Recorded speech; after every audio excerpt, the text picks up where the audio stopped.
General Hospital spoilers for Thursday, May 22 tease that Ned and Olivia are on high alert after Tracy is suddenly arrested, a shocking event that shakes the entire Quartermain family and forces them to issue serious warnings to everyone involved.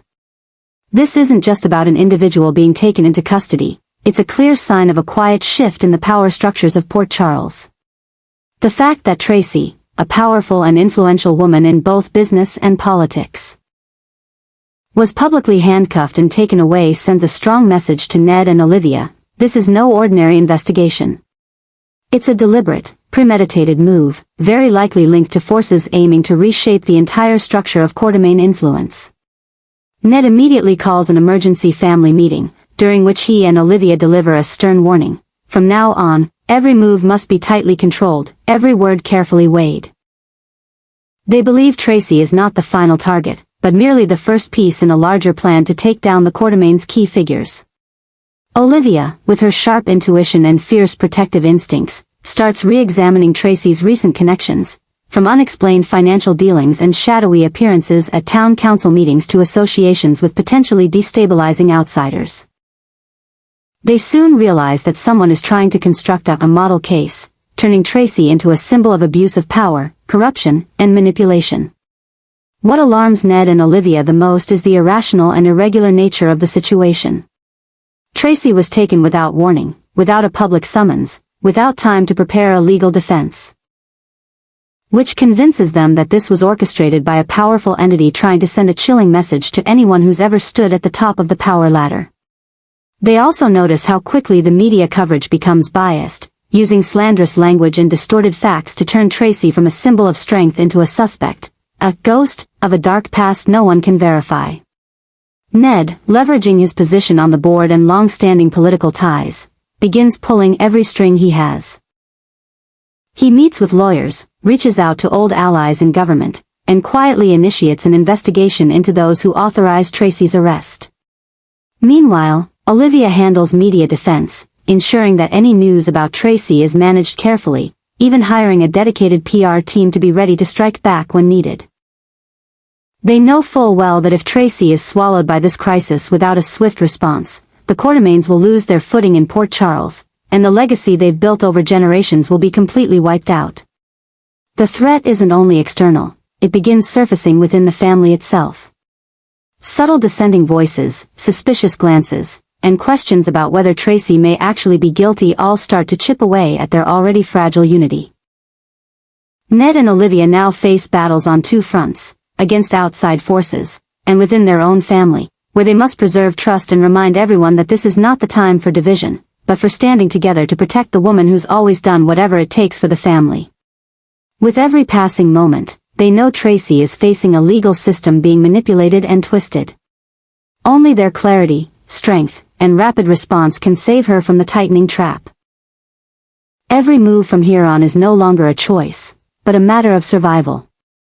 And Ned and Olivia are no longer simply standing behind Tracy, they've become the final stronghold, forced to do whatever it takes to reclaim justice before it's completely erased by a storm of control and destruction. Meanwhile, Carly's encounter with Vaughn unfolds in an atmosphere so tense it feels like the ground itself trembles with unnamed undercurrents of danger. Vaughn is no stranger to the intelligence world, but to Carly, he's a shadow just now stepping out from secrets she never imagined her daughter could be caught up in. His gaze is cold, calm, and every movement unnervingly precise, leaving Carly, a woman known for her control, feeling like she's standing before someone who knows far more than she ever expected. And from that very first moment, Carly realizes this meeting isn't just about talking about Jocelyn, it's a warning. Possibly even a threat, that the daughter she thought she knew no longer exists. As Vaughn speaks, his words cold, sharp, and laced with implication, Carly begins connecting the dots she's tried so hard to deny. The dropped calls. Jocelyn's unexplained absences. The restless behavior, the overly alert look in her eyes, all signs that didn't fit a normal teenage life. Now, Vaughn doesn't need to say anything outright, the truth is impossible to ignore. Jocelyn is an undercover WSB operative, recruited, trained, and deployed on missions even her own family isn't allowed to know about. Carly, who once believed she had full control, is now just an outsider to a world she never knew existed. The real shock isn't that Jocelyn is part of the WSB, but that she's been in it too deep, for too long, to ever return to normal life. Carly's world begins to unravel. How could the same girl who played beach volleyball and chatted with her mom every night be someone who manipulates intel, hacks secure systems, and completes encrypted missions that even Vaughn, the commanding officer, admits only Jocelyn could pull off? Carly doesn't want to believe it, but the truth is staring her in the face. What frightens her most isn't the world her daughter lives in, but the fact that Jocelyn never once asked for help or showed any sign of wanting out. Vaughn continues, each word pushing Carly closer to a terrifying realization. A recent mission spiraled out of control. A counterintelligence network is targeting the WSB, and Jocelyn is the key, having accidentally uncovered a pipeline of high-level information trafficking tied directly to Port Charles. Carly realizes this is no longer about personal drama or long-standing feuds in town. It's part of something far larger, with Jocelyn at the center. Every recent move, from her growing closeness with Vaughn, to her emotional distance from Carly, to her wary attitude even around former friends, wasn't teen rebellion. It was the behavior of someone living under a flawless cover. Carly fights to control her anger, fear, and overwhelming sense of betrayal. She demands to know why Jocelyn chose this path, why the WSB picked her, why no one told her sooner. Vaughn responds with a cold smile. She chose the path before you even knew it existed. The words cut deep, not just because they're true, but because Carly knows he's right. Jocelyn is strong-willed, determined, and eager to prove herself. While Carly thought her daughter was just trying to escape the family's shadow, she had actually stepped into a world no one leaves unchanged. From that moment, a new obsession takes root in Carly's mind. It's no longer about protecting her daughter from others, but from what she's becoming. Carly now faces a truth that shakes her to the core. Jocelyn is no longer the child who needed her help to get back up after a fall. She's a warrior, a part of the underground, someone Carly, no matter how deeply she loves, may never truly understand again. And that terrifies her more than any threat she's ever faced. Vaughn leaves with no promises. He offers only one final sentence before vanishing into the shadows. She'll survive, but the price is, you can't interfere. Carly stands frozen, heart pounding, mind racing. Everything has gone too far. And when a mother realizes her daughter is being consumed by a world she once believed she could control, the fear isn't just about losing her child, but losing herself, and everything she once thought she could hold on to. Drew is walking through Port Charles with a newfound but dangerous confidence, as if he's standing atop a throne of power and strategy, believing every piece on the chessboard has been placed exactly where it should be.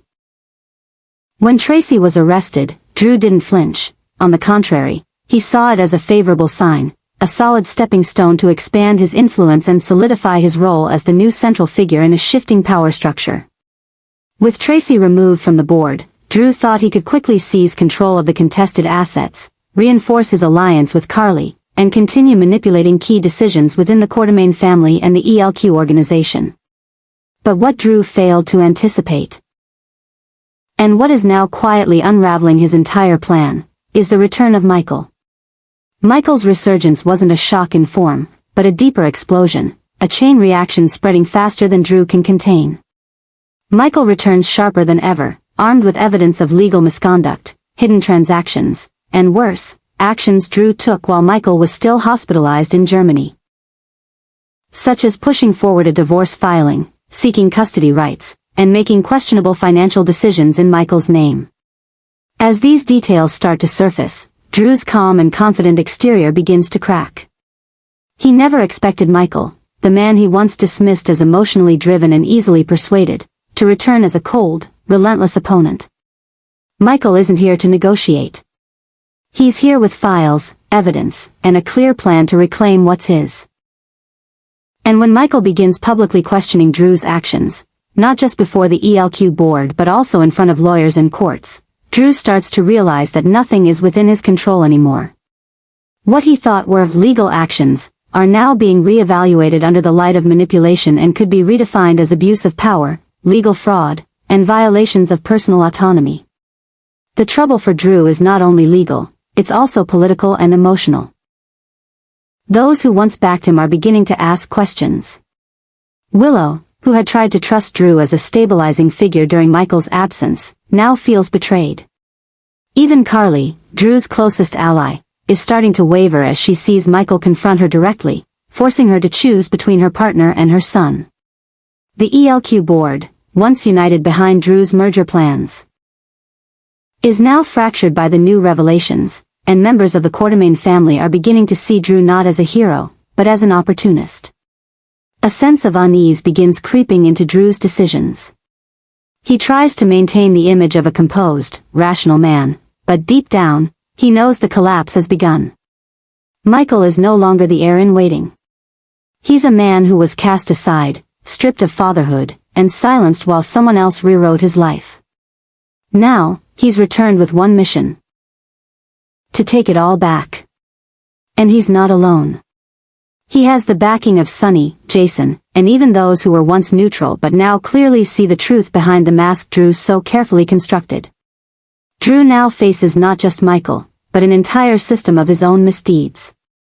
He can't escape leaked emails, recovered financial records, or the testimonies of people he once used as pawns. While he scrambles to repair the damage or negotiate, Michael has already escalated the situation to a level Drew can no longer control with words or political leverage. In the end, what terrifies Drew the most isn't the loss of power, it's the loss of face. The loss of the image he's worked so hard to build in the eyes of the public, his family, and even himself. He's no longer the man who walked out of prison as a symbol of redemption and triumph. He's becoming the face of arrogance and manipulation, of decisions made not out of love but for power. And Michael, by staying silent through his most vulnerable years, is now proving that comebacks don't need to be loud, they just need to be precise, strategic, and leave no room for forgiveness. From the moment Michael stood back up, everything Drew built with confidence has started to fall apart. Curtis finds himself in the eye of a storm. Caught between personal and political upheavals in Port Charles, but for the first time after a long period of confusion, he makes a pivotal decision: to return to Jordan. This choice is driven not only by revived emotions and shared memories, but by a sharp realization that among all those who surround him for gain, only Jordan has truly seen him for who he is, without titles, power, or control. By choosing to be with Jordan again, Curtis isn't just reopening his heart. He's opening a new front in the battle, one where he knows he must act more decisively and swiftly than ever before. Especially now, when enemies lie not only in the past but are actively manipulating the present, Jen Sidwell and Drew. Curtis once tried to stay neutral, believing that maintaining distance would protect him from deep political wounds, especially as Drew's influence spread into economic councils and Sidwell expanded his power through media and covert networks. But in returning to Jordan, a woman once isolated by both Sidwell and Drew during prior investigations, Curtis realizes that his silence all this time has inadvertently empowered those forces. If he delays any further, not just Jordan, but his own future, will continue to be twisted by those who bend the rules for their own benefit. A shift begins within Curtis himself. He's no longer the man who waits and analyzes. He acts. He starts reviewing the entire economic network in the community. From Sidwell's investments in redevelopment zones to Drew's backstage ties with powerful city council members, Curtis uncovers that Drew is quietly backing property restructuring projects aimed at seizing control of native lands that Curtis has long fought to protect. He also learns that Sidwell is preparing a media campaign targeting his past critics, including Jordan, whom Curtis will no longer allow to be sacrificed. Step by step, Curtis begins rebuilding old alliances, reaching out to individuals who left politics in disillusionment, forming a new strategic group. He meets quietly with independent journalists silenced by Sidwell, providing insider info to prepare a counter-investigation series. Curtis no longer sees Drew as the wounded survivor or symbol of redemption. He sees a man corrupted by power, justifying manipulation with ethically murky decisions. Most importantly, Curtis now understands this battle isn't just political, it's a fight for control over hearts and minds. He won't let Jordan continue suffering isolation at the hands of those once called allies. He wants her to know that this time, he's not just returning as a man who loves her, but as a true partner, a warrior ready to fight the forces that once tore them apart. Day by day, pressure from Sidwell and Drew intensifies. They sense Curtis is no longer silent. Investment invitations are rejected. Closed-door meetings no longer include him. Instead, sharp questions arise, leaked internal documents, and confrontations they're not prepared for. While Sidwell still believes media power can sway public opinion, and Drew relies on his former reputation, Curtis, having once lost everything and rebuilt himself, is proving that some people can't be bought or controlled. And when they rise, they bring a wave that can change all of Port Charles. Now, Curtis is no longer stuck between sides. He's chosen his path, and it isn't power or safety. It's truth, justice, and once again, Jordan. And for the first time in a long time, he doesn't feel hesitant.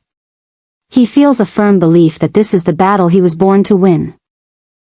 This year's Nurses' Ball in Port Charles is no longer simply a night to celebrate kindness and talent, but has become the center of a series of explosive secrets, a series of truths exposed and underground forces beginning to crack. Amid the bright lights and applause, beneath the pomp and pageantry lies a simmering whirlwind of oppression, calculation, and resistance.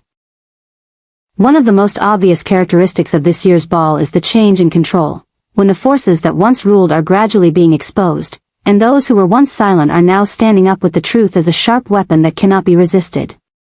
The appearance of Michael, Morgan, and a series of characters who seem to have withdrawn from the game is just the beginning of a series of reversing impositions. Meanwhile, Drew, once hailed as a symbol of moral and faith, has slowly transformed himself into a provocateur, a manipulator, and a tester of the patience of those who once supported him. And in the midst of the chaos of the night, he began openly provoking Carly, a woman who had stood by him, who had believed in him, who had stood by him in every decision, big or small. But now Drew is deliberately pushing Carly into confrontation, with a series of actions that are not only contradictory but also retaliatory and manipulative. The provocation begins with short but sharp words. Drew not only mentions the decisions Carly made on Michael's behalf, but also implies that she caused the estrangement between Michael and his children. He repeatedly argues that Carly acted out of personal feelings rather than in the true interests of the family, and each time, he makes a point of saying it in front of those close to him, like Willow, Olivia, and Jason. Carly, who had always been in control of her emotions, began to waver. Not because Drew was right, but because he was bringing her deepest fears into the spotlight, where she couldn't protest in private. But the real shock wasn't in the words, but in the actions. Drew secretly met with Sidwell, who was trying to control the media in Port Charles, and allowed him to publish a series of articles that reenacted Michael's journey during his absence, but focused on the idea that Carly and Jason had used his absence to take control of Michael's entire life. The articles not only misrepresented the truth, but also sparked a wave of controversy. Hospital board members, business people, even sponsors of the Nurses' Ball began to question the stability of the Corinthos family. And in all the whispering, Carly is pushed out first, as the one who lost control, the mother who made decisions for her son, the woman blinded by personal feelings. Drew knows he's playing with fire, but he doesn't seem to care about the consequences. What he's doing isn't about ideology or morality, it's about protecting a power he feels threatened by. He sees Michael back, with evidence, with power, and with the backing of Sonny and Jason. He senses that the position he once held, the one who ran everything, is being shaken. And to get it back, he's not afraid to hurt Carly, to incite conflict, to manipulate the media to reshape the narrative in his favor. And then, in the midst of it all, a revelation comes to light. A leaked legal document from the guardianship board that shows Drew had tried to expedite Michael's removal from the legal guardianship list while he was in Germany. The document, which had been kept under wraps, appears like a bombshell in the Nurses' Ball, instantly exploding the fragile bond between Drew and the rest of the family. Carly, now, can no longer keep her cool. In front of hundreds of people in attendance, she looks directly at Drew. No longer as someone who once loved and protected, but as someone who has just realized she's been betrayed, used, cast aside as a pawn whose mission has been accomplished. The new obsession that explodes is not just the revelation of secrets, but also the sense of disorientation, distrust, and total loss of control that Carly is facing. And while she struggled to keep her composure, Drew, the mastermind behind the whole ordeal, continued to grab the microphone, smile at the audience, and spout rhetoric about community unity, while underneath, layers of truth were exploding like broken glass that couldn't be put back together. This year's Nurses' Ball was no longer a festival. It was a battlefield.